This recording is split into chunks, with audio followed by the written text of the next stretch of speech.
Thank you, Professor Nachiketa. Esteemed colleagues on the dais, friends, it's really a pleasure to be here today.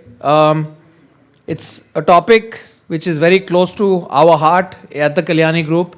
Manufacturing is something that we feel very passionately about and something that we believe we do fairly well.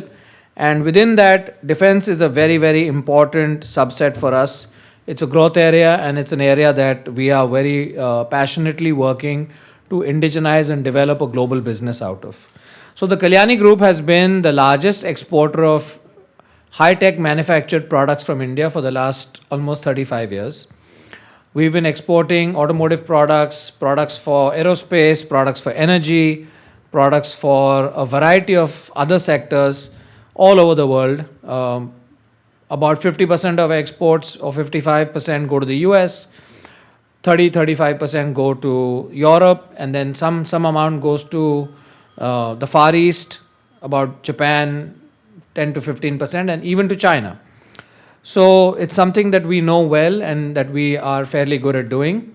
But today we're here to talk about a different topic, about Bharat ki Atmanirbharta, defense में. भारत सिर्फ 1700 के बाद आत्मनिर्भर नहीं रहा है. साल 1700 तक, मतलब लगभग 75% of the last 2000 years, Bharat दुनिया का इकोनॉमिक इंजन था, दुनिया का नॉलेज सेंटर था. पूरे जग में से लोग, Japan, China, Asia, middle east, यहाँ से लोग आते थे भारत में सीखने को. हमारे जो पहले के यूनिवर्सिटीज़ थे जैसे नालंदा, तक्षशिला, ये ज्ञान भंडार समझे जाते थे दुनिया के लिए.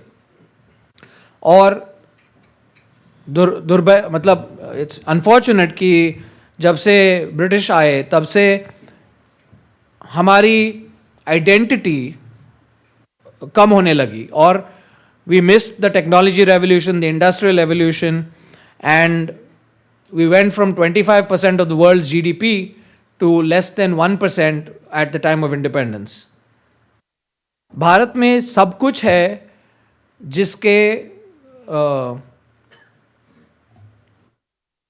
जिसको यूज करके, इस्तेमाल करके हम आत्मनिर्भर बन सकते हैं.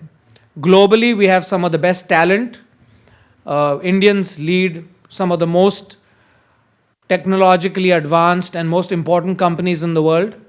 We have tremendous knowledge power. We have the ability to work hard. We have a young populace. And that is something that we should strengthen and build upon to make our country independent in every way. So, let's talk about the journey of Atmanirbharta.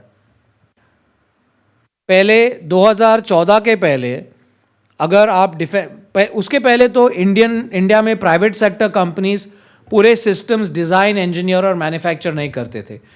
काफ़ी लोग थे जो contract manufacturing या manufacturing partners थे DRDO के, लेकिन छोटी मात्रा में. उसके बाद वो डीआरडीओ या आर्मी या नेवी जो भी है टेस्ट करते थे. लेकिन अगर आपको डिफेंस इंडस्ट्री ट्रूली मैग्नीफाई करनी है और ग्रो करनी है, तो every aspect of the manufacturing supply chain or the value chain, right from design, engineering, validation, testing, and then scale manufacturing has to be possible in the shortest amount of time. So after the ranges were open, that's when people like us and others were able to go and test their products, fire their products, and be able to improve, change, modify, and make products that are world-class and contemporary. The defense procurement policy laid a solid foundation for the enablement of private sector to have a level playing field with PSUs. And then, of course, the whole liberalization of the industrial licensing regime, etc., really provided acceleration to that. Then the whole public procurement order in defense PSUs, etc., that was a natural next step, which also took this theme along. Then we had a very important clause which was Make To.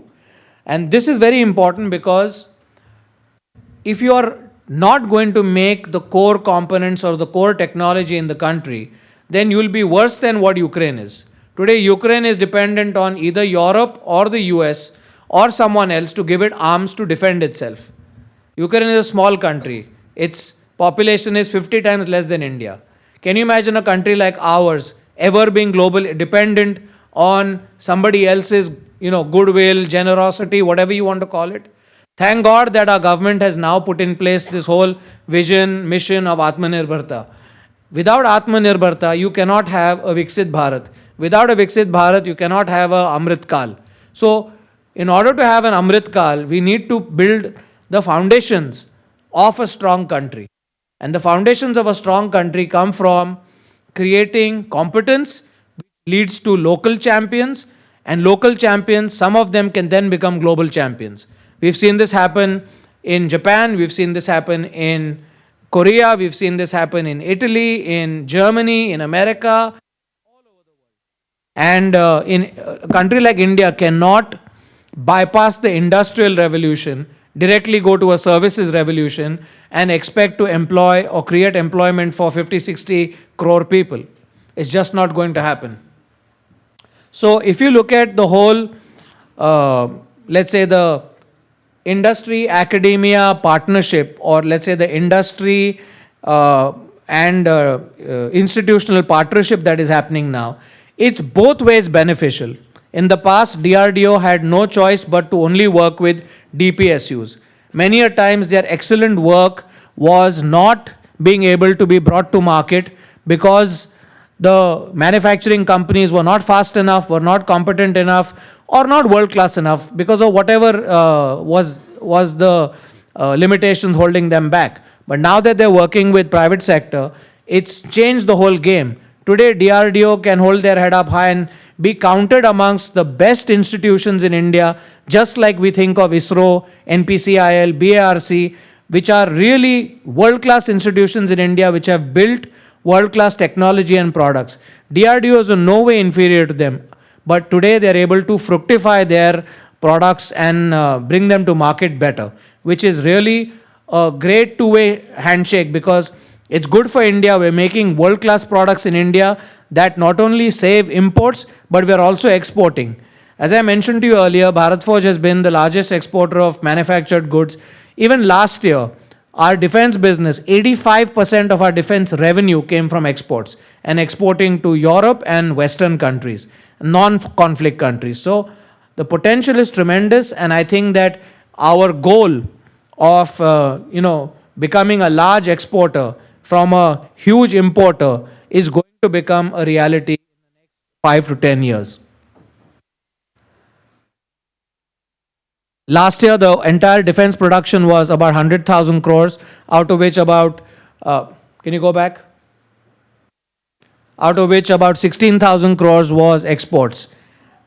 It's very clear that if India is to go from $4 trillion of revenue, of economy as a GDP to something like 25 or 30 by 2047, this is going to have a huge growth in the defense sector as well. So defense production is, may I just have the next slide, please? I don't know who's controlling it. Yeah, thank you.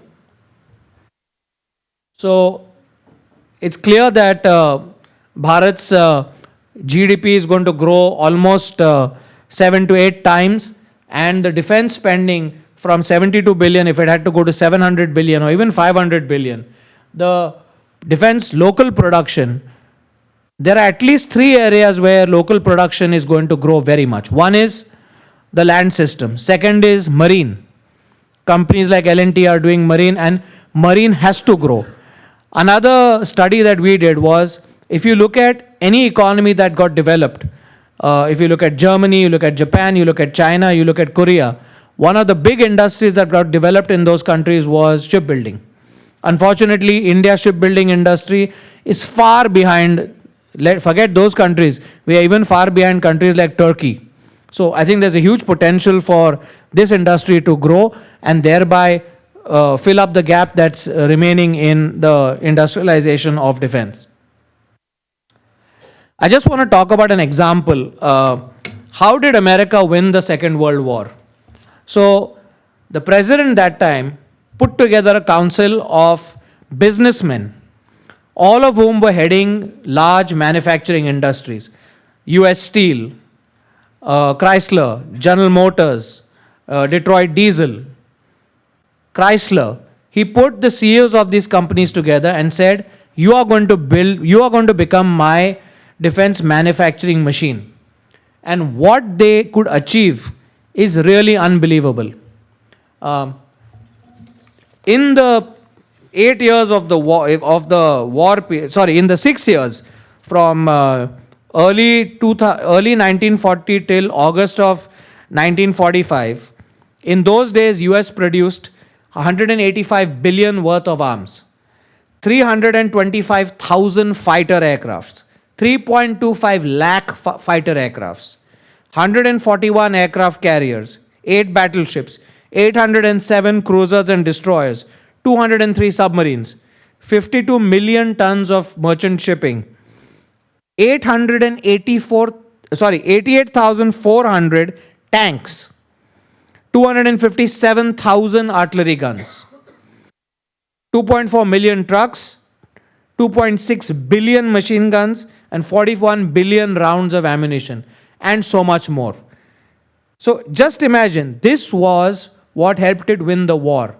But what it did was convert America's economy into a manufacturing machine, into a manufacturing engine. And that is what created the supremacy of the American economy, that really led to the growth of the American economy and growth of American technology.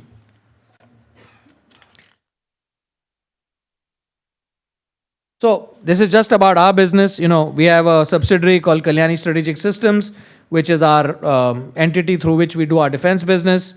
And we are very focused on land systems, on a few things in marine and naval, and in some very specialized autonomous. But our core competence or our interest is to be highly vertically integrated and to own all the technologies and capabilities that are needed to make the products that we make today and tomorrow, and to become a global player with high moral and high ethical values. We have a ethical system called ethos, under which we will not make anything that is either even in the yellow zone or obviously the red zone of the UN Human Rights Watch, and whatever is things that there are things even beyond that we don't want to do. So our core is create your own IP using the capability you have in metallurgy, embedded systems, AI and data analytics, and use that to become a full system solutions player in order to be a global exporter and make Bharat once again a major player in exporting knowledge-based products outside India. So just to share with you, in 2022 end, 23, we were the first company to export artillery guns from India. And I was in that country to view the firing. And it was a momentous day. It was 40 years after Kapil Dev lifted the World Cup to the day when we had the firing at the customer's end where the whole government was there. And it was an exhilarating moment. So I think I'm within my time. It's 13 and a half minutes. So all I want to say is that if you can dream it, you can do it. Put the building blocks in place, get the right people, and drive it with passion. It takes time. It took us 14 years of designing, developing, working hard. The first gun we developed was 11 years ago. To get orders, it took almost 13 years. And our first orders were all export. But even then, you have to be relentless. You have to believe in what you're doing and keep at it. This is not a game for the faint-hearted. Thank you very much.